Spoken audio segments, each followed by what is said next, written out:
Guys Ioniq 5N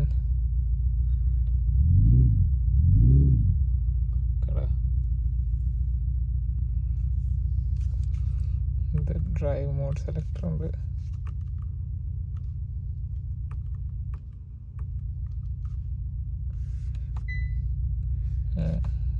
custom set ചെയ്യാൻ പറ്റും. ഇത് ഓഫാക്കാനോ ഓണാക്കാനുള്ള സ്വിച്ച് നമ്മൾ കാറ്റ് കൊടുക്കുന്നതിനനുസരിച്ച് സൗണ്ട് വരും. അവിടെ ആളുകളുള്ളതുകൊണ്ടാണ് ഞാൻ അധികം സൗണ്ട് എടുക്കാത്തത്. സോ അതാണ്, ഇതൊക്കെ നമുക്ക് കസ്റ്റമായിട്ട് ഈ മോഡിൽ സെറ്റ് ചെയ്യാൻ പറ്റും. സസ്പെൻഷൻ, സ്റ്റീറിങ്, പവർ, ഡെലിവറി, അതൊക്കെ.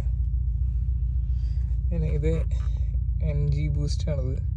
ഇത് ഞെക്കിക്കഴിഞ്ഞാൽ കുറച്ച് നേരത്തേക്ക്, ഒരു 10 സെക്കൻഡ് നേരത്തേക്ക് 40 ഹോഴ്സ് പവർ കൂടുതൽ കിട്ടും. ഇതൊക്കെയാണ് ഈ വണ്ടിയുടെ ഫീച്ചേഴ്സ്. പല സൂപ്പർ കാറിന് ഒരു ഡ്രാഗ് റേസിൽ നിഷ്പ്രയാസം പൊട്ടിക്കുന്ന ഹ്യുണ്ടായിയുടെ ബീസ്റ്റാണിത്.